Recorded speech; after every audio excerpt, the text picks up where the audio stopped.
Hey there, this is Tom. I was just going to shoot a quick video with my friend Jackie here. Thanks for being the photographer, Jackie. So I had some thoughts that I was going to share with you just to kind of let you know some of the things that are going on. This from the Blue Angel room here in Pensacola.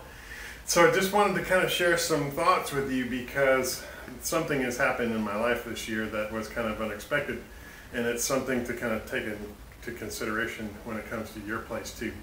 So I had a termite infestation and I've never really thought about that problem before. We've heard about them on the Great Gulf Coast down here, and we know that they're prevalent down here, but you always think it's going to happen to somebody else other than you, other than me. But it's kind of like, it best reminds me of a house with cancer. So these walls in this house they're very solid because they're made out of concrete. So the outside walls on these old Navy houses from the 40s and 50s are block walls. So you have concrete block walls on the outside. And then the interior walls are just as hard too, because I didn't know this when I moved here, but the walls in the older houses are made out of concrete. So I'll show you in a moment how thick they are. They're close to 1.5 inches thick of solid concrete. So let's go down the hall here, and actually we'll start right up here, and I'm going to start by showing you this here. This is a crack in the ceiling, and the original problem that I found with this house was a crack in the kitchen that looked just like this one. So I didn't really notice the problem that much. I noticed that I had a crack, but I didn't really think much about it. So then I noticed that the crack was getting bigger.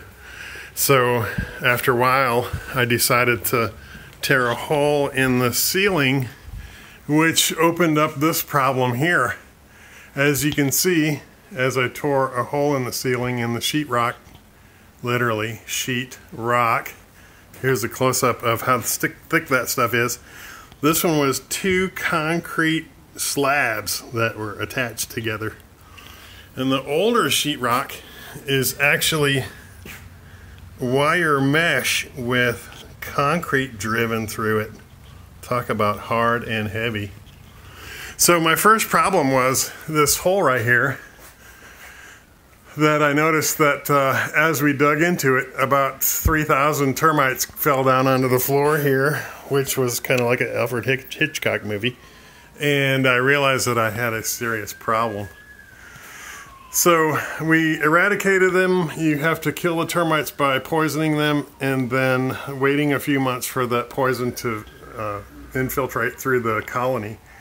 And what I found was that even though the exterminators came out and treated the house fully again with a crew of about 10 working probably 6 hours. We waited about 4 months, 5 months, and I was thinking that they would be gone. I was smart enough to put a plastic clear tarp over this hole right here. And then they swarmed one evening. Talk about an Alfred Hitchcock movie again. They were swarming on the other side of the plastic. Thank God I put a plastic thing up, or else they would have been all throughout the house. So the weird part though was the next day I came out. Fortunately, the termites stayed up above the ceiling, and the next day I came out expecting to see them on the other side of the tarp, or the plastic covering. But they had all disappeared, indicating they went back up into the colony. So that was pretty frightening. So I realized that the colony was, yes, in fact, still alive, and I needed to treat them again. So I went to Do-It-Yourself Pest Control up on Pine Forest Road in Pensacola. Those folks are awesome. They gave me this stuff called Premier. Premier is a termite insecticide, and you have to drill these holes, and it's like a foam. So you drill a hole, you shoot it, you wait for about 10 seconds, and the foam solidifies, and then you go on to the next one. So I treated it myself and was able to kill the colony, but once again I had to wait a few months for that to infiltrate through the colony. So I did so, came back to fix this in January and realized that the termites had actually cut these boards in half, and I was shop vacuuming them out with a shop vac. So this one here is another one. They completely ate it in half, so I just sawed it off. The colony was up here. I think they call it the carton. It was right up there towards the top. And I must have had a roof leak that I didn't know about, and they were feeding off of the water coming through the roof leak. And once again, like I mentioned, these concrete walls are so thick that you don't really know that you have a problem. Some people were asking me, well, couldn't you smell it? And I'm like, well, this is a 1953 house. It's always smelled nasty since I've lived here.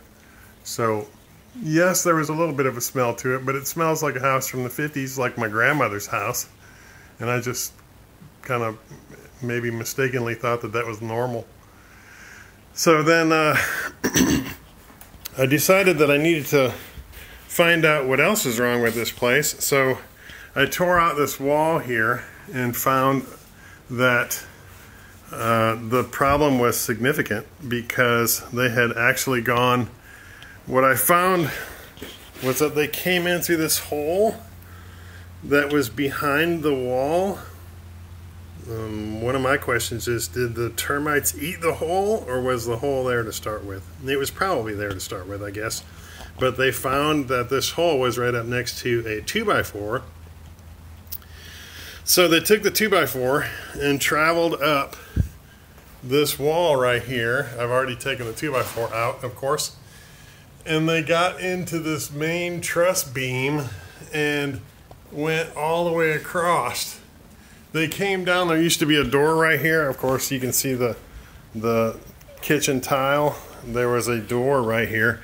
The top of the door was just paint in place. So whenever you press the paint with your finger goes right through the paint because, of course, they ate all the wood. Here's a good example of the damage that they leave.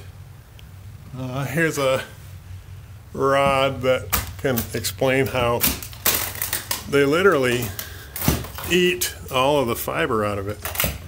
So there's no real substance to the wood left. It's just like a bunch of matchsticks.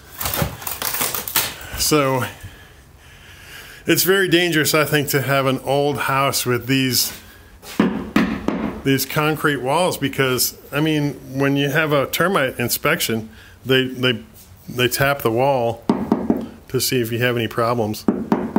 But you're not going to know that you have this behind the wall. In fact, look at this one. They ate the entire board. This is another one where I was shop vacuuming it out and just sucking the entire board out.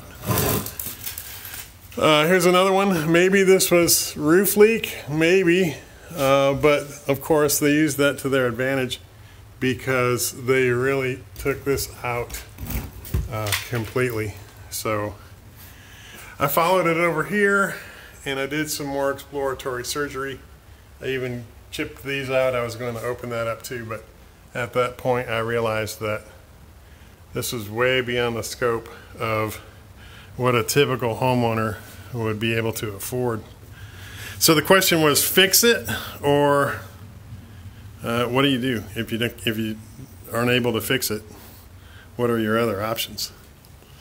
So I just wanted to share all of that with you because it's very important that you review your contracts. Review your house insurance contract because the house insurance folks on this one left me high and dry. I mentioned that I had a roof leak, so they came out and they paid me a measly $1,291 to fix a roof leak. But after the $1,000 deductible, left me with a whopping $291 to be able to fix a $20,000, $30,000, $40,000 problem. Also, review your termite contracts. What are you actually paying for? If your house has a full-blown termite infestation, are they actually seriously going to level your house and build you a new house?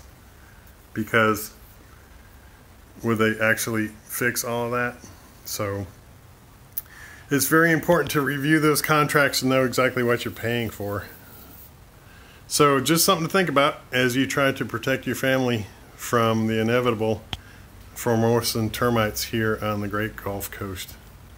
Think about it, pray about it, let me know if we can help you.